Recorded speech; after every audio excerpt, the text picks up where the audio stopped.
Lieutenant Commander David McCampbell pulled his F6F Hellcat into a steep climbing turn, his eyes tracking the distinctive silhouette of a Mitsubishi A6M0 that had just executed what should have been a textbook defensive spiral. The Japanese pilot, clearly experienced based on his aircraft's smooth handling, seemed confident in his machine's legendary maneuverability. That confidence lasted exactly 4 seconds. McCampbell's 650 caliber machine guns erupted in a brief, devastating burst. The armor-piercing incendiary rounds, each one capable of punching through aircraft aluminum like paper, found their mark with surgical precision. The Zero's wing root exploded in a shower of metal fragments and aviation fuel. The aircraft, which moments before had been gracefully dancing through the Pacific sky, transformed into a tumbling torch, plummeting toward the blue waters below. What stunned observers aboard the nearby Essex-class carriers wasn't the kill itself. American pilots had been downing Zeros since Guadalcanal. What shocked them was the speed. 4 seconds. From initial contact to flaming wreckage, the engagement had lasted no longer than a man might take to count to 4. This scene, repeated dozens of times across the vast expanse of the Philippine Sea on June 19, 1944, marked not just another air battle, but the definitive end of Japanese naval aviation as an effective fighting force. 6 months earlier, in the classified briefing rooms of Pearl Harbor, Admiral Chester Nimitz had outlined the stark reality facing the Pacific Fleet. Japanese defenders in the Marshall Islands had proven that every advance toward the Japanese home islands would be paid for in blood and time. Intelligence reports suggested that the enemy was massing their remaining carrier strength for one final decisive battle. The Imperial Japanese Navy, though battered by 2 years of attrition warfare, still possessed enough veteran pilots and aircraft to potentially challenge American naval supremacy. The strategic situation demanded bold action. Operation Forager, the invasion of the Mariana Islands, would bring American forces within bombing range of Japan itself. Saipan, Tinian, and Guam represented more than tactical objectives. They were the keys to ending the Pacific War. But seizing these heavily fortified islands would require absolute control of the surrounding waters and skies. Any Japanese naval intervention during the amphibious assaults could prove catastrophic. Admiral Raymond Spruance, commanding the Fifth Fleet, understood that the approaching battle would likely determine whether American forces could maintain their momentum across the Pacific or face potentially years of additional warfare. His Task Force 58, built around 15 fast carriers of the Essex and Independence classes, represented the most powerful naval aviation force ever assembled. More than 900 aircraft, including over 400 F6F Hellcats, stood ready to meet whatever the Japanese mobile fleet could deploy. The Japanese order of battle, reconstructed from intercepted communications and reconnaissance flights, painted a formidable picture. Admiral Jisaburo Ozawa commanded 9 carriers bearing approximately 430 aircraft, supported by 5 battleships and numerous cruisers and destroyers. More critically, Japanese land-based aviation from Guam, Rota, and Truk could potentially add another 500 aircraft to the coming engagement. On paper, the forces appeared roughly equal, but numbers alone told only part of the story that would unfold over the next 48 hours. The American operational plan, developed through months of meticulous staff work aboard Admiral Mark Mitch's flagship USS Lexington, reflected hard-learned lessons from previous Pacific campaigns. Task Force 58 would approach the Marianas in 4 separate task groups, each built around 3 to 4 carriers and screened by cruisers and destroyers. This formation provided maximum flexibility while ensuring that no single lucky strike could cripple American naval aviation. Fighter direction procedures had been refined to near perfection since the chaotic early days at Guadalcanal. Each carrier's Combat Information Center maintained constant radar surveillance out to 150 miles, with fighter squadrons positioned in defensive layers at varying altitudes. The F6F Hellcat, introduced just 1 year earlier, had already proven its superiority over the Zero in numerous engagements. With a top speed of 380 mph and the ability to dive at over 500 mph without structural failure, The Hellcat could dictate the terms of aerial engagement. Equally important was the dramatic improvement in American pilot training. Unlike their Japanese counterparts, who had seen their experienced aviators steadily attrited over 2 years of warfare, American squadrons arrived in the Pacific with over 300 hours of flight training, including extensive gunnery practice and formation flying. The Navy's decision to rotate veteran pilots back to training commands had created a cadre of instructors who could pass on hard-won combat experience to new aviators. The waters around the Marianas presented their own challenges. Coral reefs extended far from shore around Saipan and Guam, creating navigation hazards for both surface vessels and aircraft attempting water landings. The tropical climate meant frequent afternoon thunderstorms that could scatter formations and reduce visibility to near zero. Ocean currents running northwest at 2 to 3 knots would affect both ship movements and the drift of any pilots forced to bail out. At 1,000 hours on June 18, 1944, radar operators aboard USS Enterprise detected the first Japanese aircraft formations approaching from the west. The contacts appeared on the green-tinted screens as small blips moving at approximately 200 men/PHE, consistent with a mixed formation of fighters, dive bombers, and torpedo planes. Combat air patrol leaders received immediate vectors to intercept, with additional squadrons launching from flight decks that had been cleared and spotted in under 10 minutes. The initial contact occurred at 10:30 hours, approximately 200 miles west of Task Force 58. Lieutenant James S. Swope, leading a division of 4 F6F Hellcats from VF-15, made visual contact with what appeared to be 18 Japanese aircraft in a stepped formation climbing through 15 UO0 feet. The enemy aircraft, identified as 12 A6M-0s escorting 6 D-3A dive bombers, maintained strict formation discipline as they approached the American task force. Swope's attack demonstrated the tactical revolution that the F6F Hellcat had brought to Pacific air warfare. Rather than attempting to outturn the more maneuverable Zeros, the American fighters used their superior speed and diving characteristics to make high-speed slashing attacks. The Hellcats dove from 18 UO0 feet, built up speed to over 450 ms, and raked the Japanese formation with concentrated machine gun fire before zooming back to altitude beyond the Zero's ability to follow. The engagement lasted less than 3 minutes. 5 Zeros and all 6 dive bombers fell in flames, while the remaining Japanese fighters scattered in individual defensive maneuvers. Not a single American aircraft suffered damage. More significantly, the Japanese pilots, several of whom appeared to be highly experienced based on their initial formation flying, seemed unprepared for the Hellcat's speed and firepower advantage. Radio transmissions intercepted by American intelligence teams revealed growing confusion among Japanese pilots encountering the F6F for the first time in large-scale combat. References to new American fighters and requests for tactical guidance suggested that Japanese aviation commands had failed to adequately prepare their pilots for the Hellcats' capabilities. Admiral Ozawa's strategy relied heavily on the concept of outranging American naval aviation through a combination of land-based aircraft from Guam and the superior range of his carrier-based attackers. Japanese torpedo planes could theoretically launch attacks from distances that would keep the mobile fleet beyond the reach of American strikes. This plan assumed, however, that Japanese aircraft could penetrate Task Force 58's defensive screen long enough to locate and attack the American carriers. The morning of June 19th opened with a massive preparatory bombardment of Japanese airfields on Guam and Rota.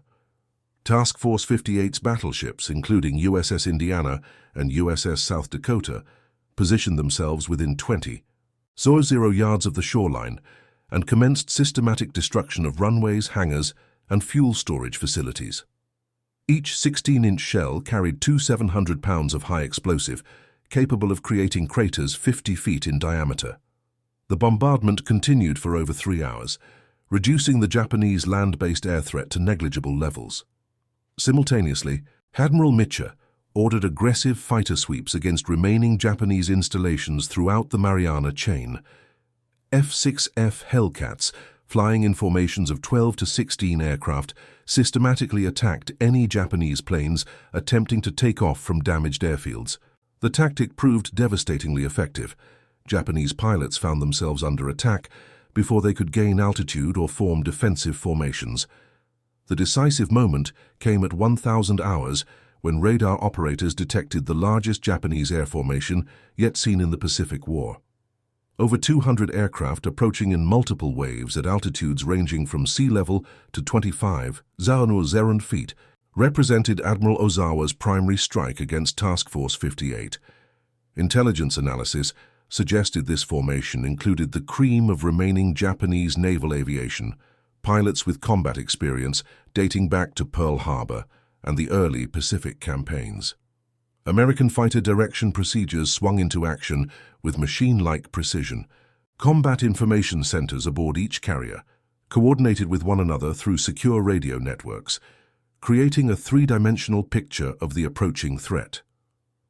F6F squadrons already on combat air patrol received vectors to optimal intercept positions, while additional fighters launched from flight decks that had been kept clear for exactly this contingency. The air battle that followed would be remembered by participants as unlike anything previously seen in the Pacific War. Wave after wave of Japanese aircraft encountered American fighters that seemed to appear from every angle simultaneously. The Hellcats' speed advantage allowed them to choose when and where to engage, while their superior firepower meant that brief bursts of machine gun fire could destroy aircraft that had previously required sustained attacks.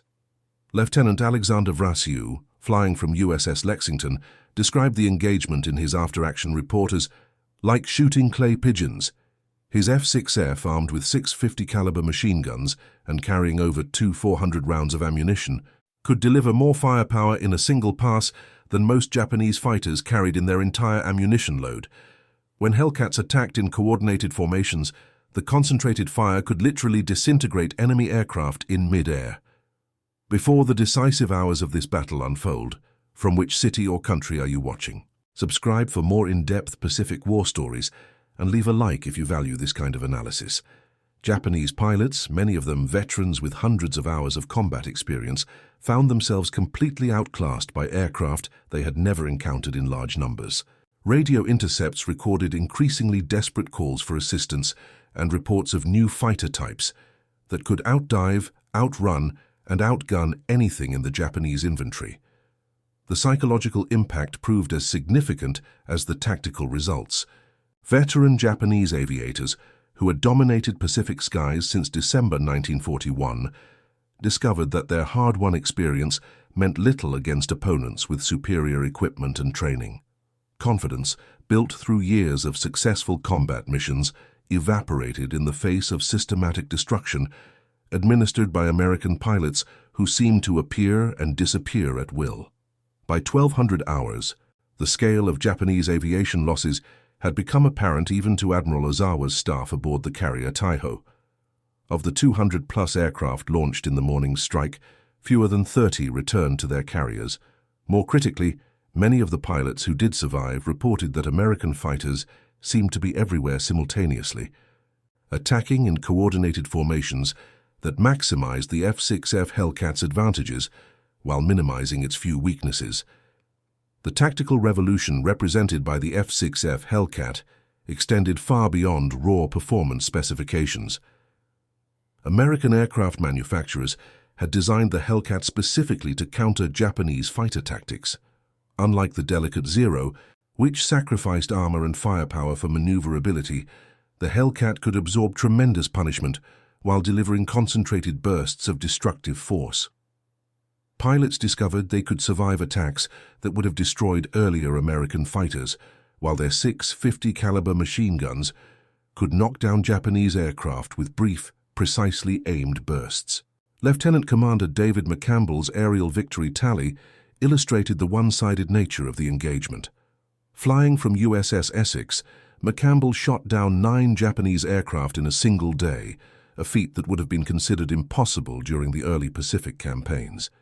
His success stemmed not from superior individual skill, but from the systematic advantages provided by American equipment, training, and tactical doctrine.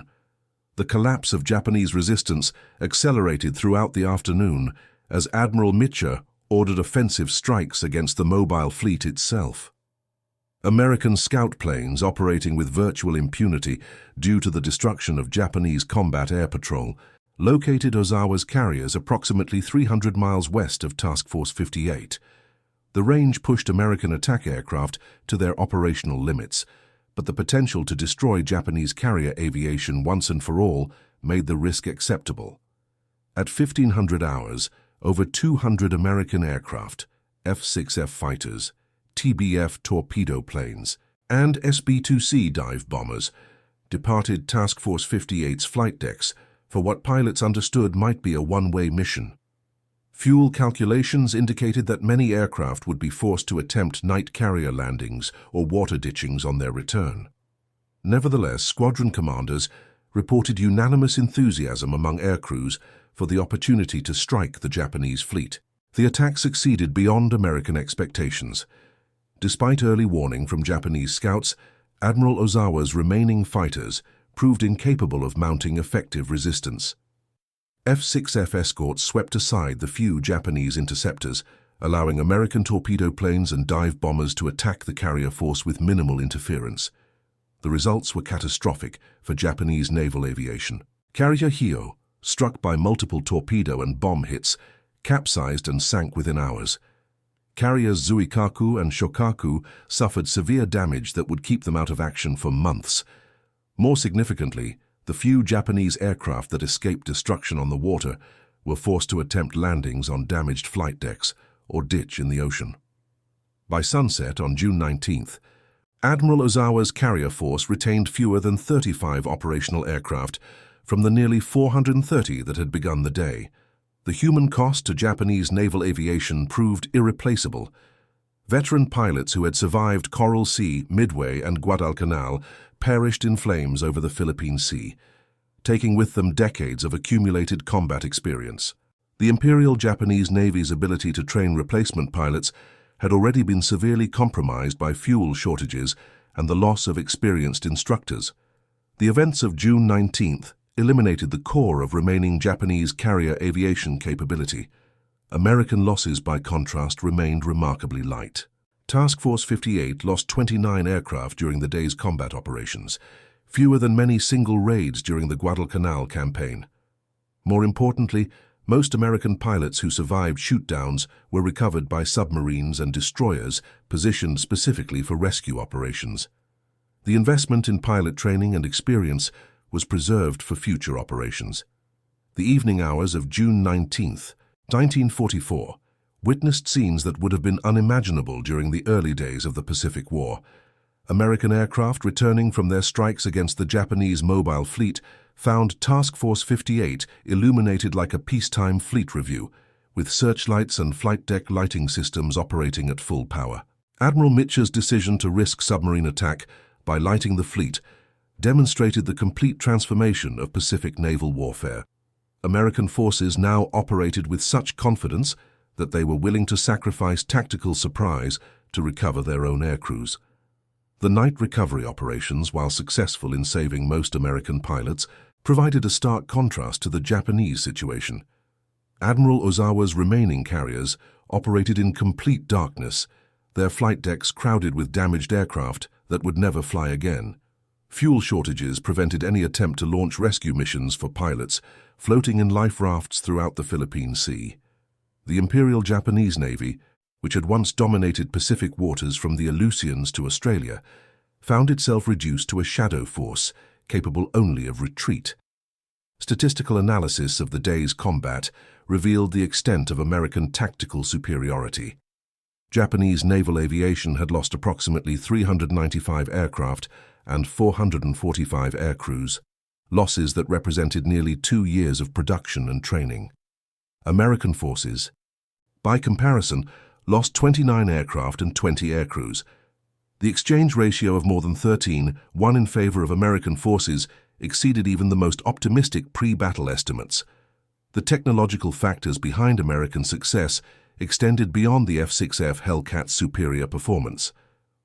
Radar-directed interception had allowed American fighters to engage Japanese formations before they could organize effective defensive measures. Combat information centers aboard American carriers processed information from multiple radar sets, creating comprehensive tactical pictures that Japanese commanders could not match. American pilots received continuous guidance to optimal attack positions, while their opponents flew blind. Equally significant was the logistical foundation supporting American naval operations. Task Force 58's ability to maintain combat operations indefinitely reflected massive investments in fleet oilers, ammunition ships, and mobile repair facilities. The Mobile Service Squadron, floating bases that could replenish entire carrier task forces at sea, meant that American carriers rarely needed to withdraw from combat areas. Japanese forces, by contrast, operated from fixed bases, increasingly threatened by American submarines and long-range bombers. Before we break down the final consequences of this operation, share your thoughts in the comments. Support the channel with a subscription so that more people can discover real Pacific War history. The strategic implications became apparent within hours of the battle's conclusion. Admiral Ozawa's retreat removed the last significant threat to Operation Forager, allowing American amphibious forces to complete their assault on Saipan, Tinian, and Guam without naval interference. The capture of these islands would provide bases for B-29 superfortresses capable of reaching Japanese home islands, bringing the war directly to Japan's industrial centers. From a tactical perspective, the Battle of the Philippine Sea demonstrated that American naval aviation had achieved qualitative superiority that Japanese forces could not match. The combination of superior aircraft, better trained pilots, advanced radar systems, and overwhelming logistical support created a synergistic effect that multiplied American advantages. Japanese naval aviation, which had begun the war with arguably the world's best carrier-based aircraft and pilots, found itself technologically and tactically obsolete. The human cost of this transformation extended beyond simple casualty statistics. Experienced Japanese pilots who survived the battle reported a profound psychological impact from their encounters with F6F Hellcats. Aircraft that had previously seemed invincible, particularly the legendary Zero fighter, proved helpless against American tactics and firepower. The confidence that had sustained Japanese naval aviation through 3 years of warfare evaporated in a single day's combat operations. For American forces, the overwhelming victory validated 3 years of industrial mobilization and tactical innovation. The young pilots flying F6F Hellcats represented not just individual skill, but the collective effort of millions of American workers, engineers and military planners who had transformed the United States into the world's dominant naval power. The Battle of the Philippine Sea fundamentally altered the trajectory of the Pacific War, though its full significance became apparent only in the months that followed. Admiral Ozawa's mobile fleet, stripped of effective air power, never again challenged American naval supremacy. The Imperial Japanese Navy, which had opened the war with the world's most experienced carrier aviation force, found itself reduced to coastal defense and kamikaze operations. The age of Japanese naval aviation dominance had ended definitively on June 19, 1944. The tactical lessons derived from the battle influenced naval aviation doctrine for decades. American success had resulted from the integration of multiple technologies and tactical innovations: superior aircraft design, comprehensive pilot training, radar-directed interception, and massive logistical support. The F6F Hellcat represented not just an excellent fighter aircraft, but the symbol of American industrial capability applied to warfare. Where Japanese aircraft designers had been forced to choose between performance characteristics due to resource limitations, American engineers could optimize for multiple capabilities simultaneously. The battle also demonstrated the decisive importance of pilot training in aerial warfare. American aviators arrived in the Pacific with over 300 hours of flight training, including extensive formation flying and gunnery practice against realistic targets. Japanese pilots, constrained by fuel shortages and the loss of experienced instructors, often entered combat with less than half the training time of their American counterparts. This disparity in preparation proved more significant than any differences in individual courage or skill. Combat information centers aboard American carriers had evolved into sophisticated command and control systems capable of managing hundreds of aircraft across thousands of square miles of ocean. Radar operators could track incoming threats at ranges exceeding 150 miles, providing fighter directors with sufficient time to position defensive forces optimally. Japanese commanders, lacking equivalent radar coverage, often discovered American attacks only when bombs began exploding on their flight decks. The logistical revolution supporting American Pacific operations proved equally significant. Task Force 58 could remain at sea indefinitely, supplied by a mobile fleet train that included oilers, ammunition ships, and floating repair facilities. Japanese forces, tied to fixed bases, increasingly threatened by American submarines, found their operational flexibility steadily constrained. The ability to maintain combat operations without returning to port represented a fundamental shift in naval warfare concepts. Veterans of the battle remembered not just the tactical details, but the psychological impact of overwhelming American superiority. Captain John S. Thash, whose fighter tactics had evolved throughout the Pacific campaign, later described June 19, 1944, as the day American naval aviation achieved true technological dominance. Young pilots who had trained in F6F Hellcats found themselves equipped with aircraft superior to anything their opponents could field. The preservation of American aircrew through effective rescue operations contrasted sharply with Japanese losses. Submarines, destroyers, and flying boats, positioned specifically for pilot recovery, saved dozens of American airmen who would have perished in earlier campaigns. These rescued pilots returned to operations within weeks, carrying their combat experience forward to future battles. Japanese pilots who survived shootdowns often floated for days without rescue, representing irreplaceable losses of experience and training.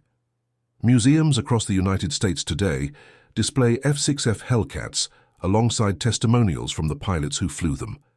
The aircraft's distinctive profile, broad wings, powerful radial engine, and sturdy landing gear designed for carrier operations, represented American engineering applied to the specific challenges of Pacific naval warfare. Unlike the elegant but fragile Zero, the Hellcat embodied pragmatic design principles that prioritized pilot survival and mission effectiveness over aesthetic considerations. The Battle of the Philippine Sea established the template for American naval supremacy that would extend through the remainder of World War II and beyond. The combination of technological superiority, comprehensive training, and overwhelming logistical support created a paradigm that opposing forces could not match. Japanese naval aviation, which had dominated Pacific skies from Pearl Harbor to the Coral Sea, found itself relegated to desperate defensive measures against an opponent that could dictate the terms of engagement. The men who flew F6F Hellcats on June 19, 1944, participated in one of the most one-sided aerial battles in military history. Their victory resulted not from individual heroism alone, but from the systematic application of American industrial and technological capabilities to the challenge of naval warfare. The Japanese pilots who fell in seconds against F6F Hellcats represented the end of an era, the final chapter of Japanese naval aviation as an effective fighting force in the Pacific War.